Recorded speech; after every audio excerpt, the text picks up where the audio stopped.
Assalamualaikum warahmatullahi wabarakatuh. Waalaikumsalam warahmatullahi wabarakatuh. Sebelum kita masuk pada materi hari ini, mari kita berdoa bersama-sama. Untuk berdoa bisa dipimpin oleh Mas Fikri. Silakan. Baik teman-teman, sebelum kita mulai pelajaran pada pagi hari ini, marilah kita berdoa bersama-sama. Bismillahirrahmanirrahim. Raditu billahi rabban bil islami dina wa bi Muhammadin nabiyyan wa rasulan. Rabbi zidni ilma warzuqni fahma. Amin ya rabbal alamin. Untuk selanjutnya mari kita absen ya. Kok banyaknya nggak masuk ya? Yang pertama MVP Alamsyah Hadir Pak. Lalu Nurhayati Lestari, Naimatul Jannah, terus Ola Rizki, Hadir Bapak. terus Nada Farahumia. Nggak tahu tadi katanya banyak bocor Pak, agak telat. Mas apa dia? Karena nggak ada short di sini. Terus kayak Imam Mahfudi Sakit Pak. sakit juga. Itu suratnya ada di depan tuh. Di bawah. Oh iya. Terus Agam Pratama juga nggak masuk. Nggak tahu tuh Pak, nggak ada kabar. Bagaimana kabarnya anak? Alhamdulillah baik Bapak. Anak nggak tanya kabarnya apa? Dan Gak apa-apa. Gini, sebelum kita masuk pada materi kita, yaitu meneladani sifat-sifat mulia para Rasul Allah Subhanahu Wa Taala, mari kita berdoa terlebih dahulu. Dimulai dari membaca Al-Fatihah. Selesai. Baik. Mungkin bisa dipersiapkan seperti catatan seumpama ada hal-hal yang penting dari ucapan saya bisa diucapkan atau dituliskan.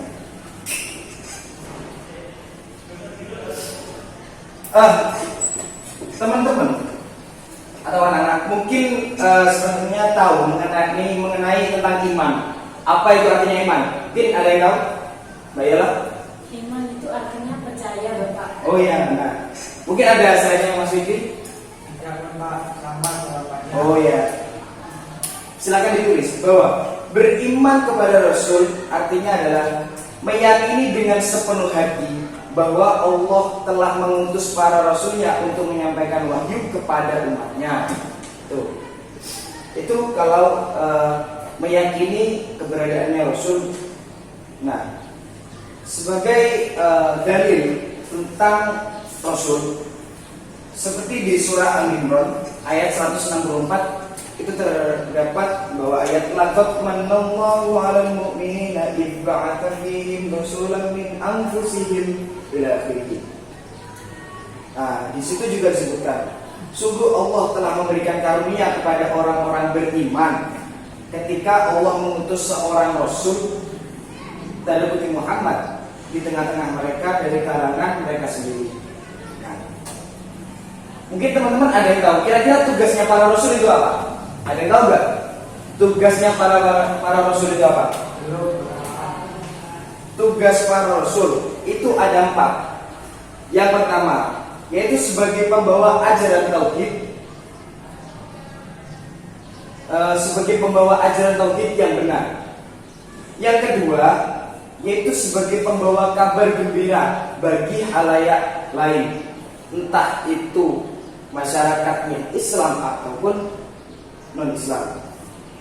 Untuk yang ketiga, Rasul itu tugasnya sebagai pemberi peringatan bahwa manusia yang ingkar, berbuat kejelekan, berbuat keingkaran atau yang lainnya. Dan untuk tugas yang keempat ialah membina kehidupan manusia agar menerapkan akhlak yang mulia. Mungkin kita masuk pada materi selanjutnya, ialah sifat-sifat para rasul. Mungkin teman-teman sudah tahu mengenai arti dari sifat-sifat para rasul. Sifat-sifat para rasul itu dibagi menjadi 3. Yang pertama ialah sifat wajib.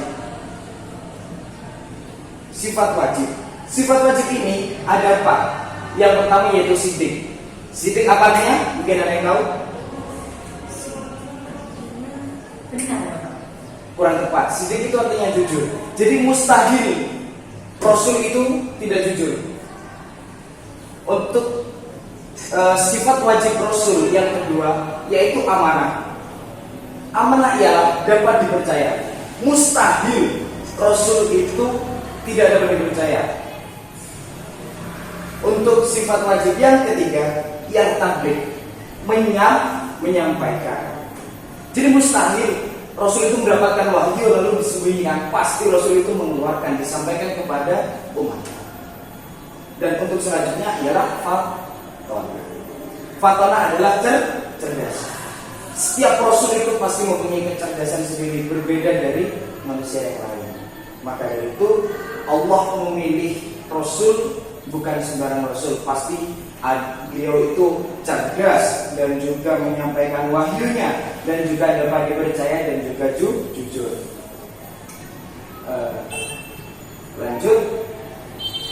Untuk sifat-sifat para Rasul yang kedua yaitu sifat mustahil. Tadi kan sifat wajib, sekarang sifat mustahil. Sifat mustahil yang pertama artinya kadhib. Yang pertama itu kadhib. Apa artinya kadhib? Mungkin ada yang tahu? Kadhib itu artinya bohong atau berdusta. Jadi mustahil. Tadi telah saya katakan dari awal bahwa Nabi itu berkata tidak jujur atau bohong. Itu mustahil. Namanya Rasul itu pasti berkata jujur. Dan juga untuk sifat mustahil yang kedua yaitu khianah. Khianah artinya tidak dapat dipercaya.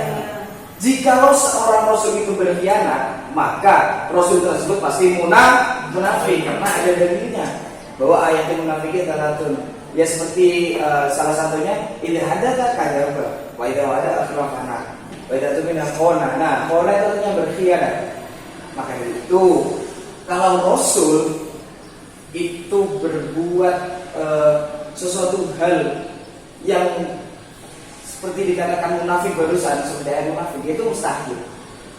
Karena Rasul itu pasti jujur, pasti menyampaikan, pasti dapat dipercaya. Nah, untuk sifat mustahil yang keempat, balada artinya itu bodoh. Jadi mustahil juga Nabi itu bodoh, pasti Rasul itu cerdas. Dan juga untuk sifat mustahil yang keempat yang kitman. Kitman itu artinya menyembunyikan. Seperti yang saya katakan tadi bahwa setiap Rasul itu pasti jika mendapatkan wahyu pasti mereka utarakan ke umatnya gitu. Nah, tadi sifat wajib, setelah itu sifat mustahil. Ada lagi satu, ialah sifat jaiz. Jadi kita kan tahu bahwa Nabi itu yang wajib kita imani itu ada 25. Wajib kita imani ada 25. Meskipun jumlahnya itu sebenarnya ada ribuan sebenarnya. Nah, di antara 25 Nabi itu ada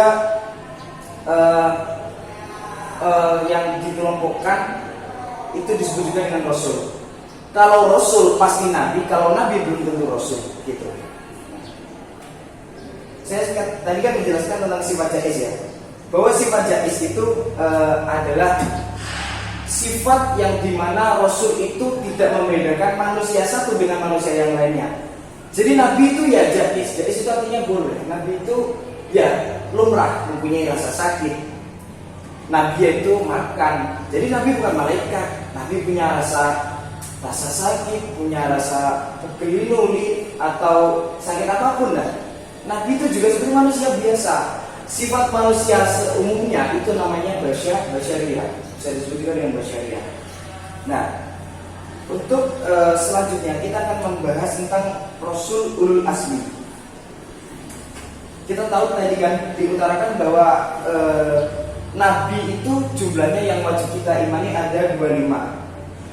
Di antara 25 Nabi ada 5 Nabi yang disebut Ulul Azmi, mempunyai gelar Ulul Azmi. Di antaranya Nabi Nuh alaihissalam. Yang kedua yaitu Nabi Ibrahim. Yang ketiga Nabi Musa alaihissalam, dan juga Nabi Isa alaihissalam, dan yang kelima adalah Nabi Muhammad SAW. Nah, para Rasul ulul azmi itu diberikan mukjizat. Mukjizat itu kemampuan yang luar biasa. Mukjizat itu kalau bahasanya bukan apa yang gak masuk akal.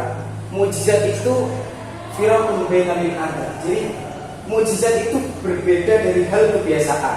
Contohnya biasanya laut itu tenang, namun bisa dibelah. Nah, itu namanya mukjizat. Masuk akal nggak? Ya masuk aja. Bisa aja seperti angin yang terlalu keras, angin yang terlalu dahsyat sampai membuat laut jadi terpisah. Bisa saja. Jadi mukjizat itu bukan berarti nggak masuk akal, tapi mukjizat ialah hal yang berbeda dari hal yang biasa. Gitu. Itu artinya mukjizat. Mukjizat Nabi Nuh itu beliau membuat perahu besar. Kalau Nabi Ibrahim itu dibakar namun tidak merasakan api yang panas, itu dibakar oleh Raja Namrud namanya. Nah, seperti yang tadi saya jelaskan, itu mukjizatnya Nabi Musa. Mukjizatnya Nabi Musa itu bisa membelah lautan sepanjang itu. Dan mukjizatnya Nabi Muhammad itu banyak sekali. Salah satunya bisa membelah bulan, dan juga jari-jarinya bisa keluar air untuk diminum oleh umatnya pada zaman itu. Sekarang kita membahas apa sih hikmahnya atau manfaatnya kita beriman kepada Rasulullah. Hikmahnya yang pertama, kita meneladani sifat-sifat mulia para nabi dan rasul seperti bersikap adil, jujur, kesabaran, keteguhan, dan semangatnya dalam berdakwah. Jadi kita bisa mengaca, oh Rasul itu dulu jujur. Nah, kita itu bisa meniru, oh berarti kita harus berkata jujur, gitu. Dan juga kita harus tegar menghadapi semua cobaan. Itu semua hal-hal yang bisa kita serap dari kegiatannya Rasul. Nah, untuk hikmah yang kedua, umat-umat terdahulu mengalami kehancuran dan mendapat azab dari Allah karena mereka ingkar, sombong, dan lain-lain. Maka dari itu, kita sebagai mahasiswa ini, sebagai siswa yang teladan, kita harus meminimalisirlah semua kesalahan. Bisa jadi kesalahan kita lah yang imbasnya seperti COVID-19 atau yang lainnya. Jadi kita meminimalisir semua kesalahan. Yang kita awalnya sering berbohong, mari kita sering berkata jujur dan lain-lain. Dan untuk yang ketiga hikmahnya, kita akan selalu meningkatkan keimanan dan ketakwaan kepada Allah Subhanahu wa taala agar negeri kita mendapatkan kemakmuran dan keberkahan. Nah, itu sekian dari Bapak pada pertemuan pagi hari ini. Mungkin ada pertanyaan, silakan. Mungkin ada Bapak mau bertanya. Ya, silakan Mas Fikri. Jadi gini Pak, saya mau bertanya bagaimana cara menerapkan sifat Rasul amanah dalam kehidupan sehari-hari, gitu Bapak. Nah, sebelumnya kita tahu nggak apa artinya amanah? Amanah itu kan dapat dipercaya. Kalau cara menerapkannya kita tanamkan dalam diri kita sendiri. Bagaimana cara kita itu dapat dipercaya oleh orang lain? Kita dapat dipercaya oleh orang lain karena orang lain tersebut melihat keistiqomahan kita, komitmen kita. Setiap harinya orang ini bagaimana sih? Setiap hari orang ini sering berbohong. Apa dapat dipercaya? Ya enggak. Ibaratnya Nabi pada kisah Isra Mi'raj. Nabi bercerita kepada sahabatnya bahwa Nabi itu habis naik ke Sidratul Muntaha, lalu ke Madinah, naik Buraq dan lain-lain. Sebagian orang ada percaya. Salah satu sahabat ada juga yang sangat percaya. Kenapa? Karena keistiqomahannya Nabi. Nabi tidak pernah berkata bohong. Nabi pasti jujur. Begitu Mas cara menerapkannya. Jadi kita itu harus selalu jujur kepada orang lain. Orang lain menganggap kita, oh anak ini setiap harinya berkata jujur, berarti apa dapatnya? Gitu. Mungkin ada lagi pertanyaan atau bisa dicukupkan? Mungkin sudah Oh, mungkin bisa dicukupkan. Oh ya udah, semoga ilmu yang kita dapatkan pada pagi hari ini kita bisa bermanfaat barokah di dunia akhirat. Amin. Yang saya akhiri, wabillahi taufiq wal hidayah. Wassalamualaikum warahmatullahi wabarakatuh. Waalaikumsalam warahmatullahi wabarakatuh.